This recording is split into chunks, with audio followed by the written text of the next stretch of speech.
ఒక్కసారి కొమ్మూరి గోల్డ్ కి కాల్ చేయండి. తాకట్లో ఉన్న మీ బంగారాన్ని విడిపించి మార్కెట్ ప్రైస్ కి వాళ్ళు కొనుక్కుని మిగతా డబ్బులు మీకు ఇచ్చేస్తారు. హలో అండి, అందరికీ నమస్కారం.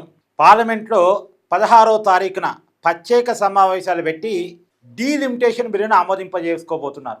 అలాగే మహిళలకు 33% రిజర్వేషన్ కల్పించే బిల్లును కూడా ప్రవేశపెట్టి ఆమోదింపజేసుకోవాలనేది బీజేపీ అధిష్టానం యొక్క ఆలోచన. ఈ ప్రత్యేక పార్లమెంటు సమావేశాల్లోనే ఎన్డీఏకి ఎలాగూ బలం ఉంది కాబట్టి ఆటోమేటిక్గా డీలిమిటేషన్కి సంబంధించిన బిల్లు మరియు మహిళలకు రిజర్వేషన్ సంబంధించిన బిల్లు రెండు ఆమోదం పొందుతాయి. అయితే ఈ బిల్లులను ఇండి కూటమి తీవ్రంగా అపోజ్ చేస్తుంది. ప్రధానంగా కాంగ్రెస్ పార్టీ, ప్రధాన ప్రతిపక్ష పార్టీ తీవ్రంగా అపోజ్ చేస్తుంది. నిన్న కాంగ్రెస్ పార్టీ వర్కింగ్ కమిటీ సమావేశం జరిగింది. వాళ్ళు ఏమంటున్నారంటే జనాభా లెక్కలు అయిపోయిన తర్వాత బిల్లులు పెట్టవచ్చు కదా అంటున్నారు.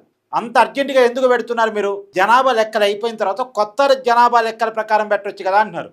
ఇప్పుడు డీలిమిటేషన్ ప్రక్రియ 2011 జనాభా లెక్కల ప్రకారం జరగబోతా ఉంది. ఎందుకు? కొత్త జనాభా లెక్కలు వస్తాయి కదా. కొత్త జనాభా లెక్కలు వచ్చిన తర్వాత మీరు డీలిమిటేషన్ ప్రక్రియ ప్రవేశపెట్టవచ్చు కదా అంటారు. పైగా ఇప్పుడు 5 రాష్ట్రాల ఎన్నికలు జరుగుతున్నాయి దేశంలో. సరే, కేరళ ఎన్నికలు అయిపోయినాయి, పోలింగ్ అయిపోయింది, పుదుచ్చేరి పోలింగ్ అయిపోయింది, అస్సాంలో పోలింగ్ అయిపోయింది. కానీ మిగతా కీలకమైన రాష్ట్రాలు తమిళనాడు అండ్ బెంగాల్లో ఎన్నికలు జరగబోతున్నాయి.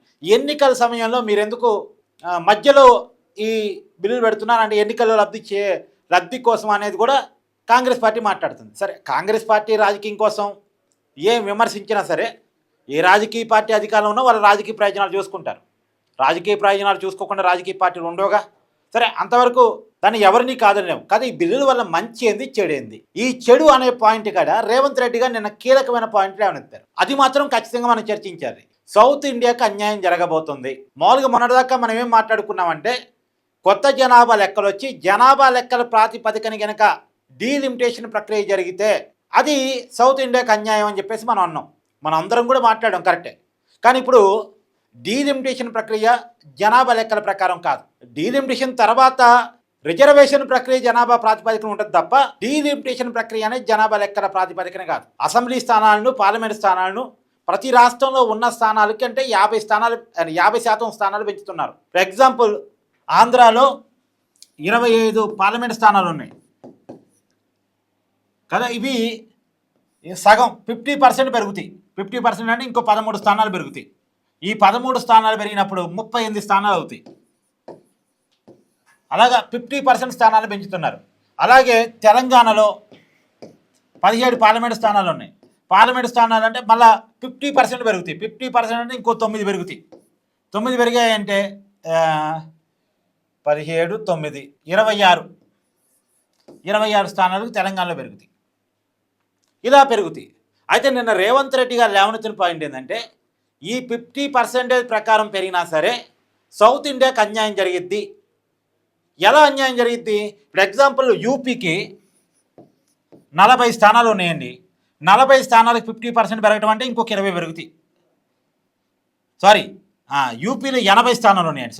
80 స్థానాలు ఉన్నాయి. 50% పెంచడం అంటే ఇంకో 40 స్థానాలు పెరుగుతాయి. అప్పుడు యూపీలో 120 స్థానాలు అవుతాయి. 120 స్థానాలు అవుతాయి.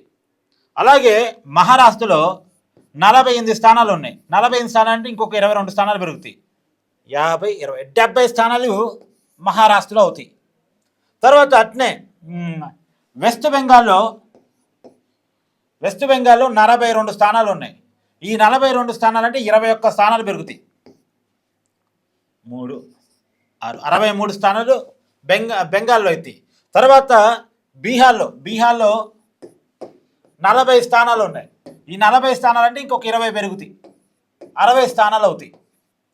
ఇలా చూడండి, నార్త్ స్టేట్స్ దాదాపు 40 స్థానాలు, 48 స్థానాలు, 42 స్థానాలు, ఇలా ఉన్న రాష్ట్రాలు ఏవైతే ఉన్నాయో అవి 50% పెరగటం వల్ల అవి మరింత పెరిగిన స్థానాలు అయిపోతాయి. ఇప్పుడు ఎగ్జాంపుల్ యూపీ చూడండి, 120. యూపీలో ఎవరు గెలిస్తే వాళ్ళదే అధికారం అనేంతగా ఇప్పటికే ఉంది వాతావరణం. అది మరింతగా పెరిగిపోయే అవకాశం ఉంటుంది. ఇప్పుడు మొత్తం 545 లోక్సభ స్థానాల్లో మన సౌత్ ఇండియా మొత్తం కలిపినా ఉంది 129.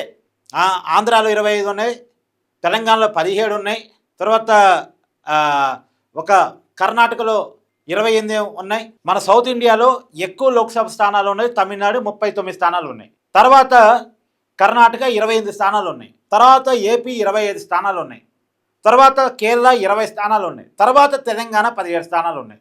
చూడండి, ఈ సౌత్ ఇండియా మొత్తం కలిపిన అంటే పుదుచ్చేరిలో ఒక స్థానం కలిపితే 129 స్థానాలు. ఈ 129కి 50% వేయండి, 65 స్థానాలు అవుతాయి. 65 స్థానాలు అవుతాయి అంటే మొత్తం కలిపినా సరే 129 ప్లస్ 65 కూడండి 194 స్థానాలు అవుతాయి. మొత్తం 816 స్థానాల్లో సౌత్ ఇండియాలో ఉండేది కేవలం 194 స్థానాలు మాత్రమే. 194 స్థానాలు మాత్రమే. మిగతా స్థానాలన్నీ కూడా 500 పైచిలిక స్థానాలు నార్త్లో ఉంటాయి.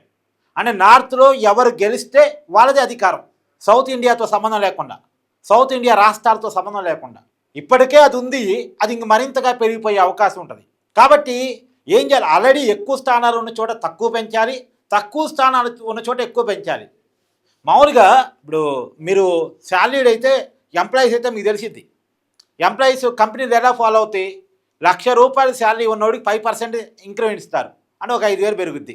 అదే 10,000 శాలరీ మాత్రమే ఉన్నోడికి 10% ఇవ్వచ్చు, 20% ఇవ్వచ్చు. ఎందుకంటే 20% ఇచ్చినా 2,000 అవుద్ది, 12,000 అవుద్ది వాడి శాలరీ అంతే. అంటే తక్కువ ఉన్నవాడికి ఎక్కువ పెంచడం, ఎక్కువ ఉన్నవాడికి పర్సంటేజ్లో తక్కువ పెంచడం. మళ్ళీ శాలరీ చూసినప్పుడు వాడికి 5,000 పెరిగినట్టు, వీడికి 2,000 పెరిగినట్టు. ఇప్పుడు 1,00,000 శాలరీ ఉందనుకోండి, 1,00,000 శాలరీ ఉందనుకోండి, 5% అంటే 5,000 పెరిగిద్ది. అదే 10,000 ఉన్నోడికి 20% పెంచినా సరే 2,000 పెరిగిద్ది. 2,000 పెరిగిద్ది. అంటే 5% పెంచినోడికి కూడా ఎక్కువ పెరిగినట్టే లెక్క. వాడి శాలరీ ఎక్కువ పెరిగిన శాలరీ. అందుకని ఏం చేస్తారు, ఎక్కువ శాలరీ ఉన్నోడికి తక్కువ పర్సెంటేజ్ ఇస్తారు, తక్కువ శాలరీ ఉన్నోడికి ఎక్కువ పర్సెంటేజ్ ఇస్తారు. కొద్దిగా అంతరాన్ని తగ్గించడం కోసం చేస్తారు ఆ పని. అంతరం ఏమీ పెద్దగా ఏం తగ్గదు, ఇంకా 3,000 వాడికి ఎక్కువ పెరుగుదలలో. అట్నే ఇక్కడ కూడా అలా ప్రభుత్వాల బాధ్యతే అంతరాన్ని తగ్గించడం, అసమానతలు తగ్గించడం, అంతరాలు లేని సమాజాన్ని క్రియేట్ చేయడం.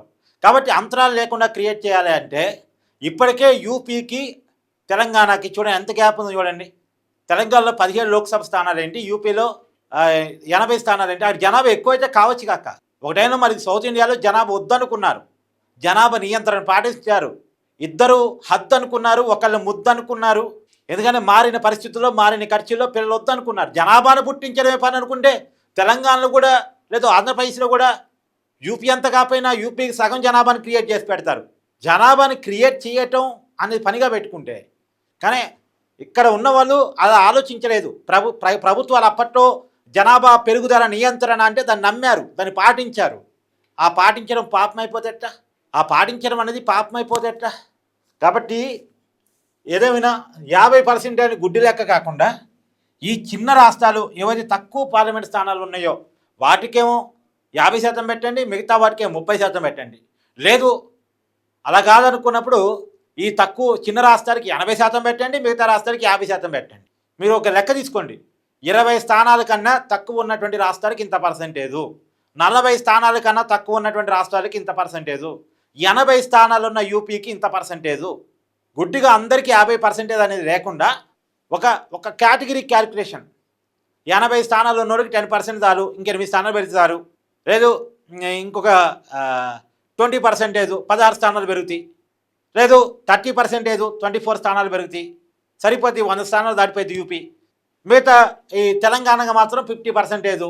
అప్పుడు అంత పెరిగినా ఎంత అయితే ఇందా మనం మాట్లాడుకున్నాం కదా, 26 స్థానాలకు వస్తుంది లెక్క. ఇప్పుడు అక్కడ కేవలం 30% తీస్తేనే 100 స్థానాలు దాటిపోయింది. ఇక్కడ 50% తీసినా 26 స్థానాలే వస్తాయి. అయినా పర్లేదు, కొద్దిగా అంతరంలో గ్యాప్ వస్తుంది. ఇప్పుడు ఏదో తెలంగాణ తీసిపోయి యూపీ స్థానాలని చేయమని నేను అడగట్లే, సాధ్యం కూడా కాదు. వాళ్ళ జనాభా వేరు, మన జనాభా వేరు, వాళ్ళ ప్రాంతం విస్తీర్ణం వేరు, తెలంగాణ ప్రాంత విస్తీర్ణం వేరు. ఓకే, అంత చేయాల్సిన అవసరం లేదు. కానీ కొంత ఇక్కడ పెంచాలి, కొంత అక్కడ తగ్గించాలి. తగ్గించడం అంటే ఉన్న స్థానాలు తగ్గించడం కాదు, పెంపుదలలో తగ్గింపు. మీ అభిప్రాయాన్ని కామెంట్ చేయండి. Thank you.